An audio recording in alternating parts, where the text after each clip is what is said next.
Hey Fred, Sarah from London sent us an email, and we want to try to address some of her issues. She was talking about comments that have come from eating too much sweet fruit, and there's two quotes that I want you to individually comment on about people that are into the high fruit diet approach, about saying to need not worry about the sugar content from eating large amounts of fruit. But the first quote says, "We know that in health, humans maintain blood sugar levels that do not vary greatly regardless of their diet." Can you comment on that first one, please?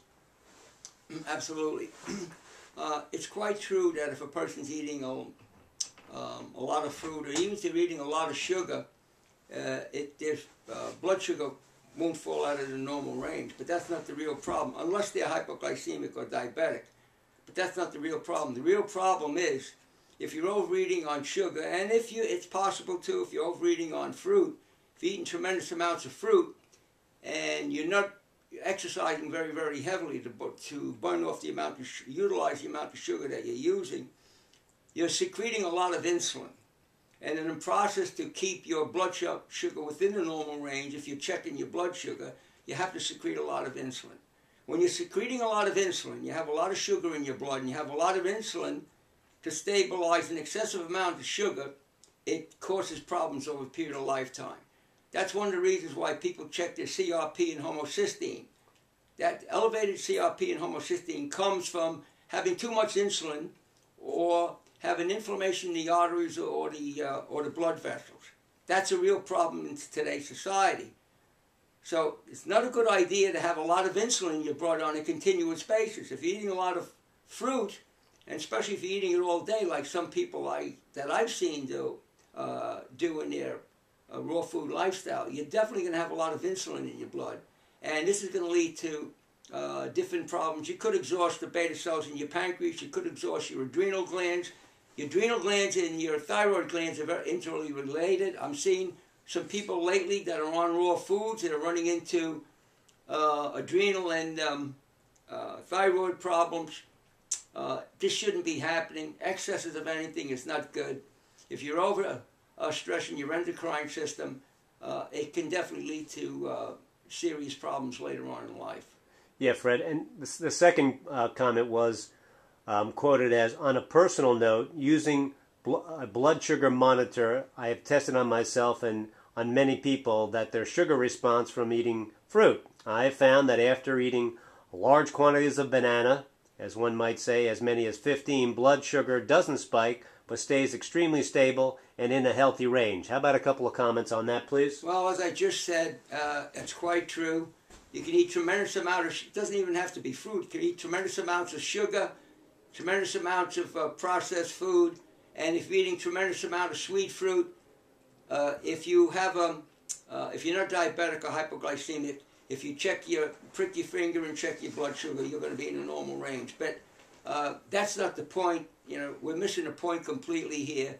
The problem is that when you're eating tremendous amount of sugar, or you're eating fruit is a wonderful food, so I don't want people to misunderstand me, but you can overdo it. You're eating tremendous amount of sweet fruit, you have to secrete insulin. And if you're doing this throughout the day, you're going to have a lot of insulin in your blood. It's common scientific knowledge now that if you have a lot of insulin in your blood and a lot of sugar in your blood at the same time, it causes inflammation in your arteries and in your circulatory system. The reason why people take the VAP cholesterol test and they check the CRP and homocysteine because they're indicators of inflammation in the arterial walls. When you have inflammation in the arterial walls, they're a precursor to numerous different coronary artery factors. Not only that, when you're doing this, you're also not only stressing the beta cells of your pancreas, but you're also stressing your adrenal glands and your thyroid. When you're doing this, you're stressing the adrenal glands, and the adrenal glands and the thyroid are like brothers and sisters. They're very closely related. So there's very obvious scientific and clinical reasons why you don't want to overdo anything. There isn't anything wrong with eating fruit, but when you're eating tremendous amount of fruit and you're not out there running 10 miles a day and exercising, doing a lot of exercise to burn off those calories that come from the sugar, you can have a problem. And even if you are exercising a lot, it's still not a good thing to do because you still have a lot of insulin in your blood. So this is not something that I recommend. I mean, whatever a person does is entirely up to themselves. But I am starting to see some people that are into raw foods that have thyroid and adrenal problems, and this could very well be a factor.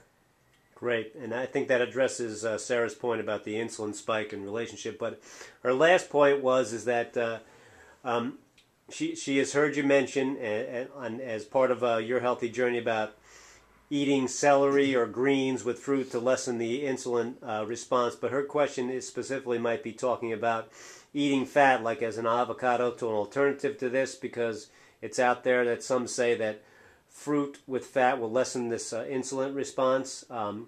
And while others may say it is only if you add fat to fruit that there is a blood sugar issue from eating large amounts of fruit. So what are your thoughts about adding fat with fruit? Is it a good thing or a bad thing in response to the blood sugar insulin response, please?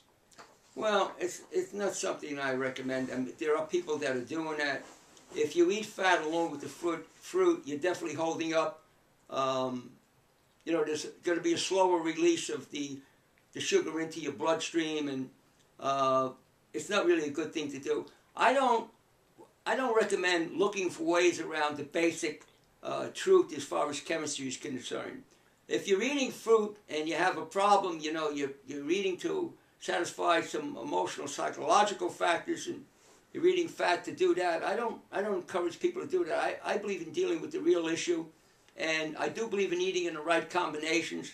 I don't believe in eating a lot of fruit and then eating some avocados with the fruit to stabilize your blood sugar, because it doesn't work that way. When you're eating a lot of fruit, your chemistry adjusts to eating a lot of fruit and the sugar in the fruit. And you can't eat a lot of fat. You won't feel good with a lot of fat. That's why a lot of people eat a lot of fruit.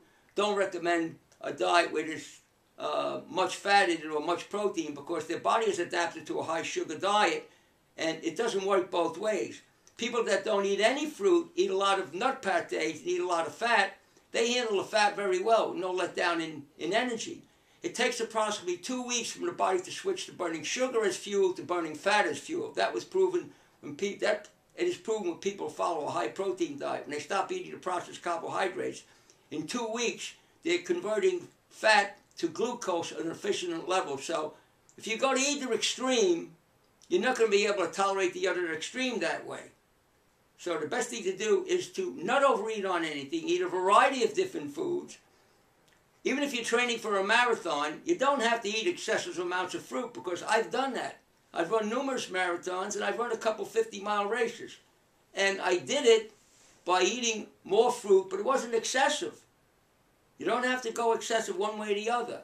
You don't have to eat a tremendous amount of fruit to make up the caloric intake if you're not eating fat. You don't have to eat a lot of fat to make up the caloric intake if you're not eating a lot of sugar.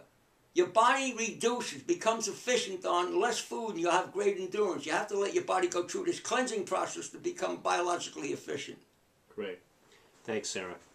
Have a good day.